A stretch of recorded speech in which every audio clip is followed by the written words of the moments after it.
Hello friends, welcome to మన victory groups academy. ప్రముఖ ఆధ్యాత్మికవేత్త రవిశంకర్కు world leader for peace and security award అనేది లభించడం జరిగింది. ఈ అవార్డును Boston global forum BGS AI world society ఆధ్వర్యంలో అమెరికాలోని బోస్టన్లో ఆయనకు సన్మానించడం, అదేవిధంగా అవార్డు ప్రకటించడం జరిగింది. మరి ఈ అవార్డును భారత్తో పాటు ప్రపంచంలో శాంతి పరిరక్షణ, నాయకత్వాన్ని ప్రోత్సహించడంలో ఆయన చేసిన కృషికి గాను ఈ పురస్కారంతో అతన్ని గౌరవించడం జరిగింది. మరి ఈ అవార్డు ఎవరికి ఇస్తారు, మరి ఎందుకు ఇస్తారు అంటే, ఈ అవార్డు ప్రారంభించినప్పటి నుంచి ప్రపంచ శాంతికి సంబంధించి నైతిక మరియు వ్యూహాత్మక మూలాలను బలోపేతం చేసిన వ్యక్తులకు ఈ అవార్డు ప్రకటించడం అనేటటువంటిది జరుగుతుంది. మరి గతంలో ఈ అవార్డును ఎవరికి ఇచ్చారో కొంతమంది ప్రముఖులను చూద్దాం. జపాన్ మాజీ ప్రధాని షింజో అబే, అదేవిధంగా ఉక్రెయిన్ అధ్యక్షుడు జెలెన్స్కీ 2022లో, అదేవిధంగా ఫ్రాన్స్ అధ్యక్షుడు మెక్రాన్కి 2024 గాను ఈ యొక్క award world leader for peace and security award లభించడం జరిగింది. ఇక నెక్స్ట్, అణుపరీక్షలు పునరుద్ధరించడానికి కావలసిన ప్రతిపాదనలు సమర్పించాలని రష్యా అధ్యక్షుడు వ్లాదిమిర్ పుతిన్ తమ అధికారులను ఆదేశించడం జరిగింది. అదేవిధంగా ఫిలిప్పీన్స్లో కల్మేగి బీభత్సం, అంటే సెంట్రల్ ఫిలిప్పీన్స్లో కల్మేగి తుఫాన్ బీభత్సం సృష్టించడం జరిగింది. అంటే ఏ దేశాల్లో ఏ తుఫాన్లు అనేవి రావడం జరిగిందో వాటి యొక్క నేమ్స్ గుర్తుపెట్టుకోండి. ఇక నెక్స్ట్, అదేవిధంగా లండన్ వేదికగా వరల్డ్ ట్రావెల్ మార్కెట్ అనేది నిర్వహించడం జరిగింది. లండన్లో ప్రారంభమైన వరల్డ్ ట్రావెల్ మార్కెట్లో తెలంగాణకు సంబంధించిన టూరిజం స్టాల్ను భారతదేశ డిప్యూటీ కమిషనర్ కార్తిక్ పాండే ప్రారంభించడం జరిగింది. ఇంకా అదేవిధంగా మరి ఎందుకు ప్రారంభించారంటే లక్ష్యం ఏంటి అంటే, తెలంగాణకు విదేశీ పర్యాటకులను ఆకర్షించడమే లక్ష్యంగా లండన్లో రాష్ట్ర పర్యాటక స్టాల్ను ఏర్పాటు చేశారని అధికారులు పేర్కొన్నారు. అదేవిధంగా తెలంగాణలో ముఖ్య పర్యాటక ప్రదేశాల వివరాలను మరియు పర్యాటక విధానాన్ని, పెట్టుబడులపై ఇచ్చే రాయితీల సమాచారాన్ని రాష్ట్ర పర్యాటక శాఖ ప్రతినిధులు వివరించడం జరిగింది. మరి ఈ కార్యక్రమంలో తెలంగాణ పర్యాటక శాఖ ప్రత్యేక ప్రధాన కార్యదర్శి జయేష్ రంజన్, అదేవిధంగా tourism corporation managing director Kranthi Vallur పాల్గొని ప్రసంగించడం జరిగింది. అదేవిధంగా ఈ కార్యక్రమంలో తెలంగాణ పర్యాటక శాఖ ప్రత్యేక ప్రధాన కార్యదర్శి జయేష్ రంజన్, అదేవిధంగా tourism corporation managing director Kranthi Vallur పాల్గొన్నారు. నెక్స్ట్, తెలంగాణ రాష్ట్ర ప్రభుత్వ సలహాదారుగా సుదర్శన్ రెడ్డి బాధ్యతలు స్వీకరించడం జరిగింది. ఇక అదేవిధంగా నాసా అధిపతిగా ఐజాక్ మాన్ను నియమించడం జరిగింది. అమెరికా అధ్యక్షుడు డొనాల్డ్ ట్రంప్ తమ దేశ అంతరిక్ష సంస్థ నాసా పరిపాలకునిగా వ్యాపారవేత్త మరియు బహుముఖ ప్రజ్ఞాశీలి పైలటు వ్యోమగామి అయినటువంటి ఐజాక్ మాన్ను నియమించడం జరిగింది. ఇక నెక్స్ట్, కామెరూన్ అధ్యక్షుడిగా పాల్ బియా ఎన్నికయ్యారు. ఆఫ్రికాలోని కామెరూన్ దేశం అధ్యక్షుడిగా 92 సంవత్సరాల పాల్ బియా ఎన్నిక కావడం, ప్రమాణ స్వీకారం చేయడం జరిగింది. మరియు ఈ సందర్భంగా అతను దేశ ఐక్యత, స్థిరత్వం, శ్రేయస్సు కోసం పనిచేస్తానని ఆ యొక్క పార్లమెంట్ సాక్షిగా ప్రమాణ స్వీకారం చేయడం జరిగింది. ఇతను 7 సంవత్సరాల పాటు ఈ యొక్క అధికారంలో ఉండడం జరుగుతుంది. ఇక అదేవిధంగా మిస్ యూనివర్స్ పోటీలలో ఒక వాగ్వాదం అనేది తలెత్తడం జరిగింది. ఈ మిస్ యూనివర్స్ పోటీలు అనేవి థాయిలాండ్లో 74వ మిస్ యూనివర్స్ పోటీలు అనేవి జరుగుతున్నాయి. మరి ఇక్కడ జరిగిన వాగ్వాదం ఏంటి అంటే, మెక్సికోకు చెందినటువంటి ఫాతిమా బోష్ ఒక షూట్కు హాజరు కాలేదని ఈ యొక్క మిస్ యూనివర్స్ డైరెక్టర్ మరియు ఆర్గనైజేషన్ ఎగ్జిక్యూటివ్ డైరెక్టర్ నవాత్ ఆమెపై తెలివి తక్కువ వ్యక్తి అనే అర్థం వచ్చేలా ఆమెను నిందించడం జరిగింది. ఆ సందర్భంగా ఇద్దరికి వాగ్వాదం జరగడంతో మరియు దాంతో ఫాతిమాతో పాటు మరికొన్ని దేశాలకు చెందిన పోటీదారులు ఇక వేదిక నుంచి వాకౌట్ చేయడం అనేటువంటిది జరిగింది. ఇక నెక్స్ట్ విషయానికి వస్తే, భారత్కు ప్రపంచ స్థాయి బ్యాంకులు అవసరమని ఆర్థిక మంత్రి నిర్మలా సీతారామన్ గారు పేర్కోవడం జరిగింది. మరి ముంబైలో జరిగిన 12వ SBI banking and economics conclave 2025లో ఆమె మాట్లాడుతూ పరిశ్రమలకు రుణాలను మరింత విస్తృతం చేయాలి, జీఎస్టీ రేట్ల కోత రూపంలో వచ్చిన గిరాకీ ఒక ప్రయోజనకర పెట్టుబడుల చక్రానికి ఊతమిస్తుందని ధీమా మాకు ఉంది అని ఆమె పేర్కోవడం జరిగింది. ఇక అదేవిధంగా 2030 కల్లా అగ్రగామి 10 అంతర్జాతీయ బ్యాంకులలో ఎస్బీఐ చేరుతుందని ఇదే కార్యక్రమానికి హాజరైనటువంటి ఎస్బీఐ చైర్మన్ చల్లా శ్రీనివాసులు శెట్టి గారు పేర్కోవడం జరిగింది. ఇక అదేవిధంగా రాష్ట్రపతి ఆఫ్రికా పర్యటన గురించి ఒకసారి చూద్దాం. రాష్ట్రపతి ద్రౌపది ముర్ము గారు అంగోలా, బోట్స్వానా దేశాలలో 6 రోజుల పాటు పర్యటించనున్నారు. మరి ఎందుకు, లక్ష్యం ఏంటి అంటే ఆఫ్రికా ఖండంతో భారత్ అభివృద్ధి సహకారాన్ని విస్తృతం చేయడమే ఈ పర్యటన లక్ష్యం అని విదేశీ వ్యవహారాల శాఖ అనేది పేర్కోవడం జరిగింది. మరి నవంబర్ 8 నుంచి 13 వరకు రాష్ట్రపతి అంగోలా, బోట్స్వానా దేశాల్లో పర్యటిస్తారు. ఇక అంగోలాలో రాష్ట్రపతి ద్వైపాక్షిక చర్చల్లో పాల్గొనడంతో పాటు 50వ అంగోలా స్వాతంత్ర దినోత్సవ సంబరాలలో ఆమె పాల్గొనడం జరుగుతుంది. అదేవిధంగా రాష్ట్రపతి ముర్ము తన బోట్స్వానా పర్యటన సందర్భంగా ఆ దేశ జాతీయ పార్లమెంట్ను ఉద్దేశించి ప్రసంగిస్తారు. ఇక నెక్స్ట్ విషయానికి వస్తే 100 ఏళ్ల మన హాకీ అని ఒక కరెంట్ అఫైర్ చూద్దాం. భారత్ అంతర్జాతీయ హాకీలో అడుగుపెట్టి ఏడాదికి 100 సంవత్సరాలు పూర్తయింది. ఆ సందర్భంగా శతాబ్ది ఉత్సవాలను ఘనంగా నిర్వహించి దానికి ప్రభుత్వం హాకీ ఇండియా సిద్ధమవ్వడం జరుగుతుంది. మరి హాకీ సమాచారం చూద్దాం ఒకసారి. భారత్ జట్టు 1984 నుంచి 2016 వరకు ఒక్క ఒలింపిక్స్ కూడా నెగ్గలేకపోయింది. ఇక అదేవిధంగా 2008లో అసలు ఒలింపిక్స్కే అర్హత సాధించకపోవడం భారత హాకీ చరిత్రలో ఒక మాయని మచ్చగా పేర్కోవడం జరుగుతుంది. ఇక అదేవిధంగా గత 10 సంవత్సరాలలో మన హాకీ కొద్ద పునర్జ్ఞానం మొదలైందని చెప్పవచ్చు. 2016లో క్వార్టర్ ఫైనల్ చేరడం, అదేవిధంగా 40 దశాబ్దాల తర్వాత 2020 టోక్యో ఒలింపిక్స్ కాంస్య పథకాన్ని నెగ్గడం జరిగింది. 2024 ప్యారిస్ క్రీడల్లో కాంస్యాన్ని నెగ్గి భవిష్యత్తుపై ఆశలు రేపింది. ఇప్పుడు మన భారత జట్టు నెంబర్ 1 కాకపోయినా కానీ ఒక బలమైన ప్రత్యర్థిగా మాత్రం ఉండడం జరిగింది. మరి అదేవిధంగా మన హాకీ గత చరిత్ర గురించి ఒకసారి చూద్దాం. 1925 నవంబర్ 7న అంతర్జాతీయ హాకీ సమాఖ్య FH అనేది గుర్తింపు పొందింది. ఆ తర్వాత హాకీలో భారత ఎదిగిన తీరు అసాధారణంగా 3 సంవత్సరాల్లోనే ఆమ్స్టర్ క్రీడలు రావడం జరిగింది. ఇక హాకీ మాంత్రికుడు ధ్యాన్ చంద్ ఆరంగేటం చేసింది కూడా లోనే. ఇక తర్వాత 1928, 1956 వరకు వరుసగా 6 ఒలింపిక్ స్వర్ణ పతకాలు సాధించింది. మరే జట్టు కూడా ఇలాంటి ఆధిపత్యాన్ని ప్రదర్శించలేకపోయింది. అదేవిధంగా 1964, 1980 ఒలింపిక్స్లోనూ విజేతగా నిలిచిన భారతదేశం 1975లో ప్రపంచ కప్ను సొంతం చేసుకోవడం జరిగింది. ఇక అదేవిధంగా ధ్యాన్ చంద్ మరియు బల్బీర్ సింగ్ వంటి దిగ్గజ ఆటగాళ్ళు ప్రపంచవ్యాప్తంగా తమకంటూ ఒక అభిమానులను సంపాదించుకోవడం జరిగింది.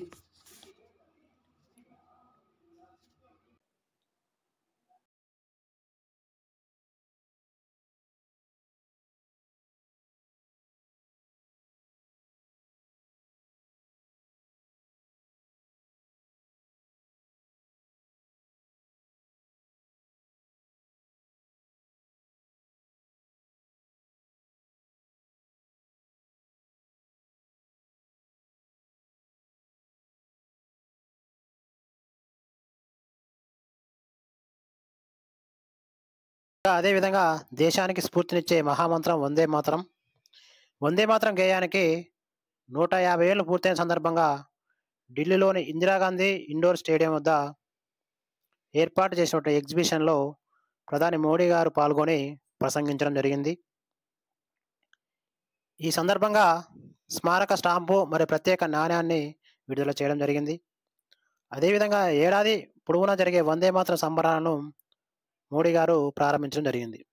ఈ సందర్భంగా 1875లో బంకించంద్ర చటర్జీ రాసిన వందే మాతర గేయంలోని ముఖ్యమైన చరణాలను 1937లో తొలగించారని, దీనితోనే దేశ విభజనకు బీజాలు పడ్డాయని మోడీ గారు వ్యాఖ్యలు చేయడం జరిగింది.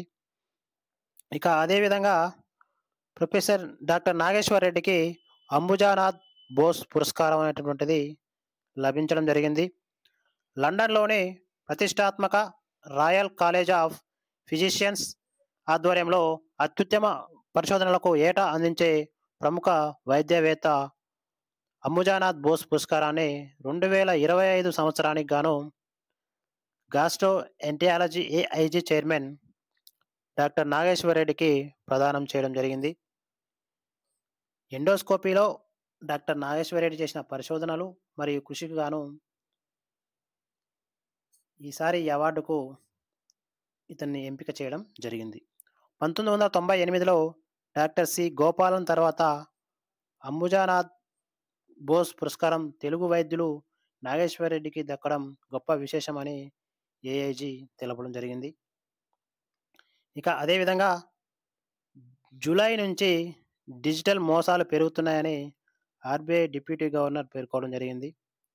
ఈ సంవత్సరం జూలై నుంచి డిజిటల్ మోసాల సంఘటనలు పెరిగాయని reserve bank of India deputy governor T Ravishankar తెలపడం జరిగింది. ఇక అదేవిధంగా డిజిటల్ మోసాల సంఖ్యలో ప్రైవేట్ రంగ బ్యాంకులకు సంబంధించినవి ఎక్కువగా ఉండగా, విలువ పరంగా మాత్రం ప్రభుత్వ రంగ బ్యాంకుల నుంచే అధికంగా నమోదవుతున్నాయని ఇతను పేర్కోవడం జరిగింది. దేశ ఆర్థిక వృద్ధి ప్రస్తుత ఆర్థిక సంవత్సరంలో 6.8%ని మించే వీలుందని ముఖ్య ఆర్థిక సలహాదారు అయినటువంటి వి అనంత్ నాగేశ్వరం తెలిపారు. ఇక అదేవిధంగా ఒక ప్రైవేట్ కార్యక్రమంలో ఆయన మాట్లాడుతూ ఆర్థిక సర్వేలో 6.3 నుంచి 6.8% వృద్ధిని అంచనా వేశామని, ఇప్పుడు 6.8% మించి సాధించగలమనే విశ్వాసం వచ్చిందన్నారు. ఇక రెండో త్రైమాసిక గణాంకాలు వచ్చిన తర్వాత 7% దగ్గరగా వెళ్ళే అవకాశం ఉందని అతను పేర్కోవడం జరిగింది. ఇక ప్రస్తుత ఆర్థిక సంవత్సరం మొదట త్రైమాసికంలో దేశ జీడిపి 7.8% వృద్ధిని సాధించిందని పేర్కోవడం జరిగింది. గత ఆర్థిక సంవత్సరం జనవరి మార్చిలో 8.4% వృద్ధి నమోదైందని, అదే సమయంలో చైనాలో 5.2% వృద్ధి ఉన్నట్లుగా తెలపడం జరిగింది. దీని ప్రకారం ప్రపంచంలో భారతదేశం వేగంగా వృద్ధి చెందుతున్న ప్రధాన ఆర్థిక వ్యవస్థగా కొనసాగుతుందని పేర్కోవడం జరిగింది. ఇక అదేవిధంగా భారత్ మరియు అమెరికా మధ్య ద్వైపాక్షిక వాణిజ్య ఒప్పందం త్వరలో పూర్తయితే ఇక వృద్ధి అంచనాలు మరింత బలపడతాయని అతను పేర్కోవడం జరిగింది. ఇక నెక్స్ట్, బాలలకు సోషల్ మీడియా వాడకం నిషేధించిన డెన్మార్క్. 15 సంవత్సరాల కన్నా తక్కువ వయసున్న వారు సోషల్ మీడియా వాడకుండా డెన్మార్క్ ప్రభుత్వం నిషేధించడం జరిగింది. ఇక సోషల్ మీడియా వాడకానికి వయో పరిమితి విధించడంతో పాటు 13 సంవత్సరాల వయసుకు చేరుకున్న పిల్లలు ఆ మీడియాను వాడేందుకు అనుమతినిచ్చే వెసులుబాటును తల్లిదండ్రులకు కల్పించడం జరిగింది. టీనేజీకి చెందిన వారితో పాటు అంతకన్నా తక్కువ వయసున్న పిల్లలు సోషల్ మీడియా వ్యసనం బారిన పడకుండా నిరోధించేందుకు ఈ నిర్ణయం తీసుకున్నట్లు అధికారులు పేర్కోవడం జరిగింది. ఇక అదేవిధంగా 16 సంవత్సరాల కన్నా తక్కువ వయసున్న వారు సోషల్ మీడియా వాడకుండా నిషేధిస్తూ గత డిసెంబర్లో ఆస్ట్రేలియా ప్రభుత్వం నిర్ణయం తీసుకున్న సంగతి మనకు తెలిసిన విషయమే. ఇక నెక్స్ట్ విషయానికి వస్తే, తూర్పు జలాల వైపు ఉత్తర కొరియా బాలిస్టిక్ క్షిపణులను ప్రయోగించింది. ఉత్తర కొరియా ఓ బాలిస్టిక్ క్షిపణి తూర్పు బలాల వైపు ప్రయోగించిందని దక్షిణ కొరియా సైన్యం ఆరోపించడం జరిగింది. అది ఏ రకమైన క్షిపణి, ఎంత దూరం ప్రయాణించిందనే వివరాలు మాత్రం విడుదల చేయలేదు. గత నెలలో హైపర్సోనిక్ క్షిపణులు, క్రూయిజ్ క్షిపణులు ప్రయోగించడం ద్వారా ఉత్తర కొరియా తన అణ్వాయుధ సామర్థ్యాన్ని విస్తరించడం జరిగింది.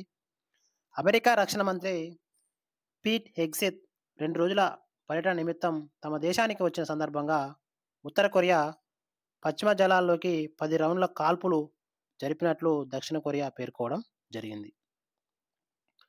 ఓకే, తమ అధ్యక్షుడు లీ జే మ్యూంగ్, చైనా అధ్యక్షుడు షీ జిన్పింగ్ శిఖరాగ్ర సమావేశానికి ముందు ఇదే సంఖ్యలో కాల్పులు జరపడం జరిగిందని దక్షిణ కొరియా సైన్యం వెల్లడించడం జరిగింది. ఇక అదేవిధంగా దేశవ్యాప్త సర్ను సవాల్ చేస్తూ పిటిషన్లు రావడం జరిగింది. దేశవ్యాప్తంగా ఓటర్ల జాబితాలకు ప్రత్యేక సమగ్ర సవరణ అయినటువంటి సర్ను ఎన్నికల సంఘం చేపట్టడాన్ని సవాల్ చేస్తూ దాఖలైన పిటిషన్లపై విచారణ జరిపేందుకు సుప్రీంకోర్టు అంగీకరించడం జరిగింది. ఓకే.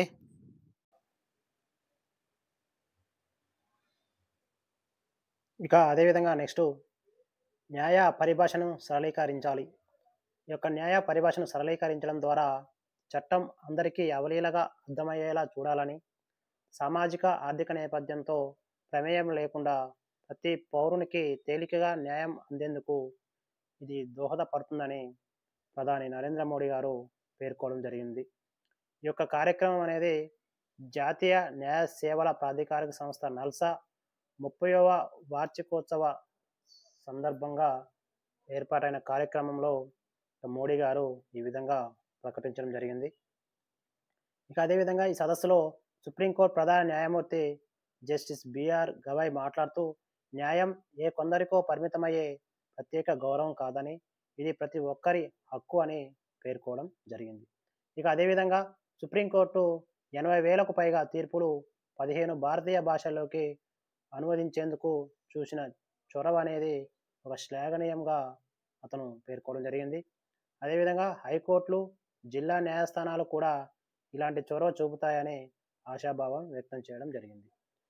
ఇక అదేవిధంగా 1500కు పైగా చట్టాలను గత 10 సంవత్సరాలలో రద్దు చేశామని, అదేవిధంగా 2400 నిబంధనలను నేరరహితం చేశామని ఈ యొక్క బిఆర్ గవాయ్ గారు పేర్కోవడం జరిగింది. ఇక ఈ సదస్సులో కాబోయే సిజేఐ జస్టిస్ సూర్యకాంత్ గారు కూడా పాల్గొని తన యొక్క ప్రసంగాన్ని ప్రసంగించడం జరిగింది. అదేవిధంగా ఉచిత న్యాయ సేవ అందించాలని నిర్దేశించడం ద్వారా మన రాజ్యాంగ నిర్మాతలు దూరదృష్టిని చాటారని కేంద్ర న్యాయశాఖ మంత్రి అర్జున్ రామ్ మేఘ్వాల్ పేర్కోవడం జరిగింది. ఇక అదేవిధంగా ఆర్ఎస్ఎస్ పాటపై పినరయి అభ్యంతరం. ఎర్నాకుళం టు బెంగళూరు వందే భారత్ రైల్లో పాఠశాల విద్యార్థులు ఆర్ఎస్ఎస్ పాటను పాడటంపై కేరళ ముఖ్యమంత్రి పినరయి విజయన్ అభ్యంతరం తెలపడం జరిగింది. అధికారిక కార్యక్రమంలో ఇలాంటి పాట ఉండటం రాజ్యాంగ సూత్రాల ఉల్లంఘన అని ఒక ప్రకటనలో ఇతను పేర్కోవడం జరిగింది. అదేవిధంగా మెగసెసే అవార్డును స్వీకరించిన ఎడ్యుకేట్ గర్ల్స్ సంస్థ ప్రతిష్టాత్మక రామన్ మెగసెసే అవార్డును పొందిన ఎడ్యుకేట్ గర్ల్స్ స్వచ్ఛంద సంస్థ దాన్ని తమ క్షేత్రస్థాయి సమన్వయకర్తలు మరియు వాలంటీర్లకు మరియు మెంటర్లకు అంకితం ఇస్తున్నట్లు ప్రకటించడం జరిగింది. అదేవిధంగా రాజధాని మనీలాలో మెట్రోపాలిటన్ థియేటర్లో నిర్వహించిన కార్యక్రమంలో 25 మందితో కూడిన ఎడ్యుకేట్ గర్ల్స్ సంస్థ ఈ అవార్డును స్వీకరించడం జరిగింది.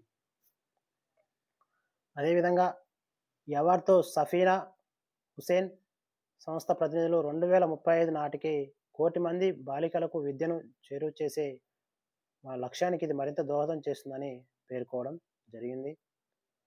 మరియు 2007లో ఏర్పాటైన ఈ ఎడ్యుకేట్ గర్ల్స్ స్వచ్ఛంద సంస్థ ఉత్తరప్రదేశ్, రాజస్థాన్, మధ్యప్రదేశ్, బీహార్ రాష్ట్రాల్లో 30,000కు పైగా గ్రామాల్లో పేదరిక నిర్మూలన, అక్షరాస్యత కోసం కృషి చేస్తుందని పేర్కోవడం జరిగింది. ఈ క్రమంలో ఇప్పటి వరకు 20 లక్షలకు పైగా బాలికలకు తిరిగి పాఠశాలలకు వెళ్ళేలా చేసిందని, అదేవిధంగా విద్యా కోర్సులను నేర్పించడం ద్వారా 24 లక్షలకు పైగా బాలికలకు అండగా నిలిచిందని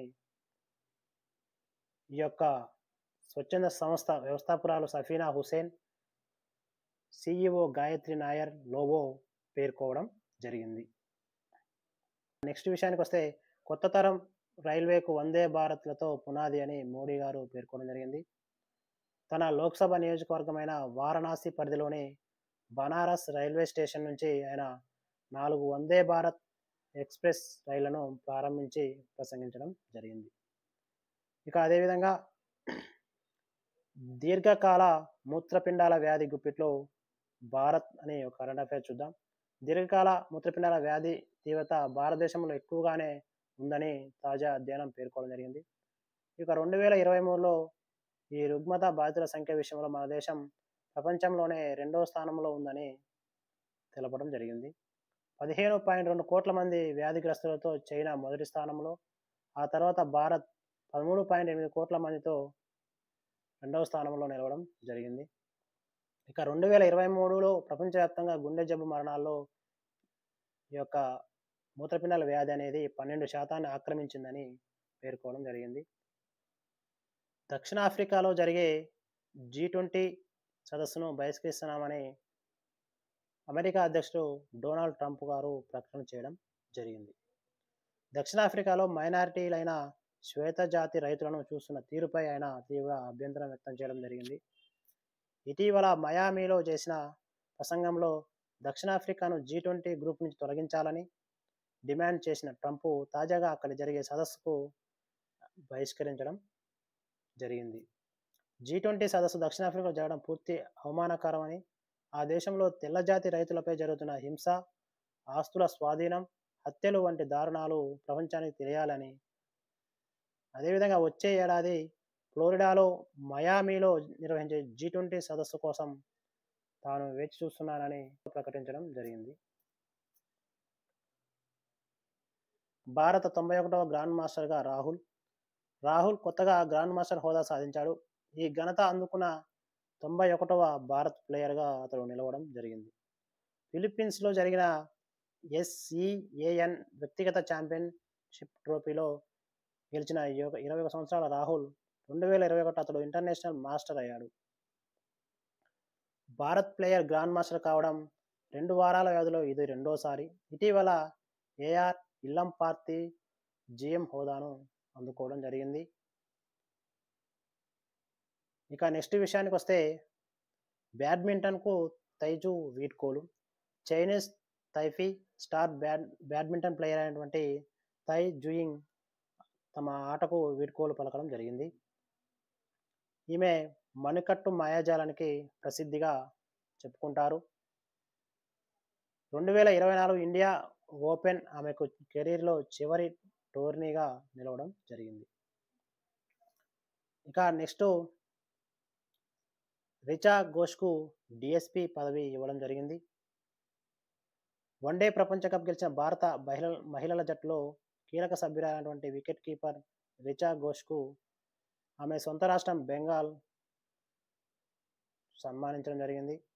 ఈడెన్ గార్డెన్స్లో రిచాను సన్మానించి ఆమెకు రాష్ట్ర అత్యుత్తమ పౌర అవార్డు అయినటువంటి బంగభూషణ్ అవార్డును ఆమెకు ప్రదానం చేయడం జరిగింది. అంతేగాక ఆమెను డిప్యూటీ సూపరింటెండెంట్ ఆఫ్ పోలీస్గా నియమిస్తూ బెంగాల్ ప్రభుత్వం నియామక పత్రాలు అందజేయడం జరిగింది. ఇంకా ప్రపంచ కప్ గెలిచిన జట్టులో తొలి బెంగాల్ క్రికెటర్ రిచానే అవడం జరిగింది. 2003లో సౌరవ్ గంగూలీ అవకాశాన్ని కొద్దిలో కోల్పోయాడు. రిచా బెంగాల్ను గౌరవించేలా చేసిందని, మున్ముందు కూడా ఆమె అలాగే రాణిస్తుందని ఆశిస్తున్నామని క్యాట్ అధ్యక్షుడు సౌరవ్ గంగూలీ పేర్కోవడం జరిగింది. ఇంకా అదేవిధంగా ప్రపంచ షూటింగ్ ఛాంపియన్షిప్లో రవీందర్ సింగ్ పురుషుల 50 మీటర్ల పిస్టల్ అతను స్వర్ణంతో మెరిచాడు. ఫైనల్లో 569 పాయింట్లతో రవీందర్ అగ్రస్థానంలో నిలవడం జరిగింది. ఇక నెక్స్ట్ విషయానికి వస్తే రైతురత్న పురస్కారాలకు తెలంగాణ రాష్ట్ర ప్రభుత్వం దరఖాస్తును ఆహ్వానించడం జరుగుతుంది. రాష్ట్రంలో సుస్థిర, సమీకృత, వినూత్న, సేంద్రియ పద్ధతుల్లో వ్యవసాయ, ఉద్యానవన పంటలను సాగు చేస్తూ ఉత్తమ ఫలితాలను సాధిస్తున్న రైతులను ప్రోత్సహించేందుకు ఈ యొక్క రైతురత్న పురస్కారం అందజేస్తున్నట్లు తెలంగాణ వ్యవసాయ అధికారుల సంఘం వెల్లడించడం జరిగింది. ఇక నెక్స్ట్ విషయానికి వస్తే అదేవిధంగా ఆఫ్రికా నుంచి మరో 8 చీతాలు రాక, దక్షిణాఫ్రికాలోని బోట్స్వానా నుంచి భారత్కు మరో 8 చీతాలు రానున్నాయి. వీటిలో 2 మగ చీతాలు ఉన్నట్లు సంబంధిత అధికారి తెలపడం జరిగింది.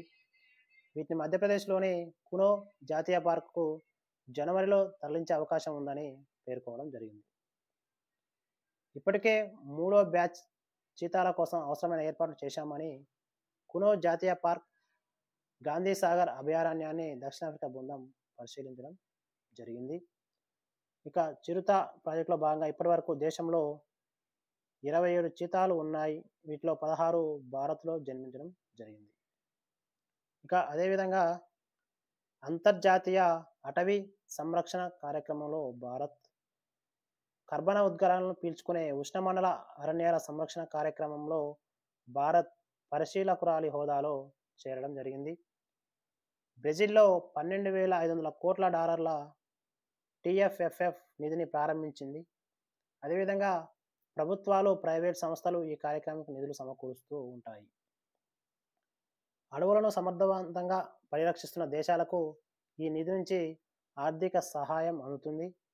అదేవిధంగా ఈ కార్యక్రమానికి భారత్ పూర్తి మద్దతునిస్తోందని బ్రెజిల్‌లోని భారత రాయబారి దినేష్ భాటియా ప్రకటించడం జరిగింది. బ్రెజిల్‌లోని బెలెంలో ఈ నెల 10 నుంచి వాతావరణ మార్పుల నిరోధంపై కాన్ఫరెన్స్ ఆఫ్ పార్టీస్ COP30 మహాసభ జరగనున్నది. ఓకే. నెక్స్ట్ విషయానికొస్తే సుప్రీంకోర్టు ఎప్పుడూ చట్టబద్ధ పాలనకు సంరక్షకురాలిగా వ్యవహరిస్తూ వస్తోందని భారత ప్రధాన న్యాయమూర్తి జస్టిస్ బిఆర్ గవాయ్ పేర్కొనడం జరిగింది. ప్రాథమిక హక్కులు, రాజ్యాంగంలో నిబంధనలు ఉల్లంఘనలకు గురైనప్పుడు తప్ప ఆర్థిక రంగంలోని విధానపరమైన నిర్ణయాలు తాము జోక్యం చేసుకోబోమని స్పష్టం చేశారు.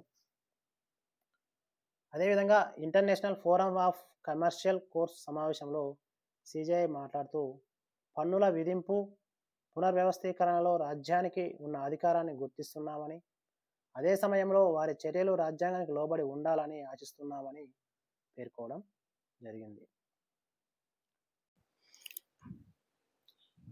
ఇక అదేవిధంగా నెక్స్ట్ చూసుకుంటే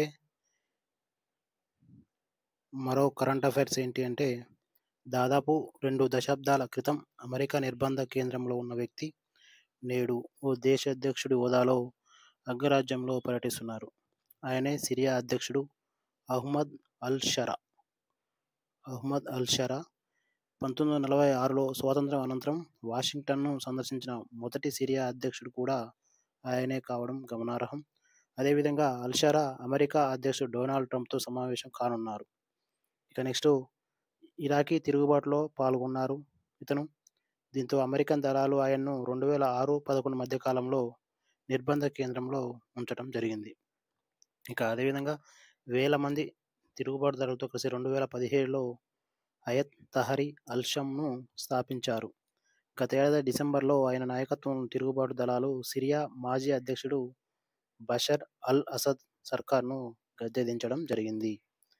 ఇక నెక్స్ట్ అదేవిధంగా సారంగ్ విన్యాసం. భారత వైమానిక దళ 93వ వార్షికోత్సవం సందర్భంగా అస్సాంలోని గుహవటిలో బ్రహ్మపుత్ర నది ఒడ్డున సారంగ్ హెలికాప్టర్లు విన్యాసాలు చేపట్టడం జరిగింది. ఇక బహుభార్యత్వం నిషేధ బిల్లుకు అస్సాం కేబినెట్ ఆమోదం. బహుభార్యత్వం నిషేధించే బిల్లుకు అస్సాం మంత్రివర్గం ఆమోదం తెలపడం జరిగింది. ఈ యొక్క నిషేధాన్ని ఉల్లంఘిస్తే 7 ఏళ్ల వరకు కఠిన కారాగార శిక్ష విధించే అవకాశం ఉంటుంది. అదేవిధంగా 6వ షెడ్యూల్ ప్రాంతాలకు మాత్రం కొన్ని మినహాయింపులు ఉంటాయని పేర్కోవడం జరిగింది. ఈ నెల 25న శాసనసభలో ప్రవేశపెట్టనున్నట్లు ముఖ్యమంత్రి హిమంత్ బిశ్వ శర్మ విలేకరులకు తెలపడం జరిగింది. ఇక నెక్స్ట్ ఫిలిప్పీన్స్ను వణికిస్తున్న మరో సూపర్ టైఫూన్. అదేంటి అంటే అతిపెద్ద తుఫాన్ ఫంగ్వాంగ్ ఫిలిప్పీన్స్ను వణికిస్తోంది. ఈ ఏడాది వచ్చిన వాటిలో ఇదే అతి భీకరమైనదిగా భావిస్తున్నారు. దీంతో 10 లక్షల మందికి పైగా ప్రజలను సురక్షిత ప్రాంతాలకు తరలించడం జరిగింది. కల్మేఘి తుఫాన్తో వాటిల్లిన నష్టం నుంచి తేరుకోక ముందే పసిఫిక్ మహాసముద్రం నుంచి మరొకటి వచ్చిపడింది. దీంతో ఆ దేశవ్యాప్తంగా పలు ప్రాంతాల్లో గంటకు 185 నుంచి 230 కిలోమీటర్ల వేగంతో పెనుగాలులు వీస్తుండడం జరుగుతుంది. ఇక నెక్స్ట్ అదేవిధంగా ఛత్తీస్గఢ్ భీముడికి అమెరికాలో ప్రశంసలు అని మరో కరెంట్ అఫైర్స్.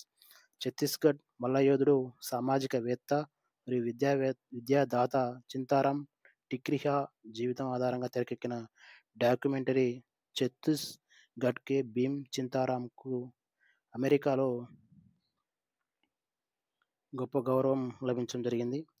ఈ నెల 2న న్యూయార్క్లో జరిగిన అమెరికన్ ఇంటర్నేషనల్ ఫిల్మ్ ఫెస్టివల్లో ఈ డాక్యుమెంటరీకి ప్రశంసలు లభించడం జరిగింది. నెక్స్ట్ అదేవిధంగా ఛత్తీస్గఢ్లోని జాంజీర్ చాంపా జిల్లా బుడ్గహాన్లో చింతారాం టిక్రిహా 1880లో జన్మించడం జరిగింది.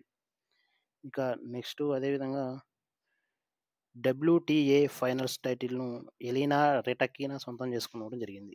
డెవలప్‌మెంట్ స్ట్రాటజిక్ ఫండ్ ఏర్పాటుకు ప్రభుత్వాన్ని కోరిన సిఐఐ మన దేశ దీర్ఘకాల వృద్ధి, స్థిరత్వంతో పాటు విదేశాల్లో కీలక ఆర్థిక లక్ష్యాలను సాధించేందుకు India development and strategic fund ఏర్పాటు చేయాల్సిందిగా ప్రభుత్వాన్ని భారతీయ పరిశ్రమ సమాఖ్య కోరడం జరిగింది.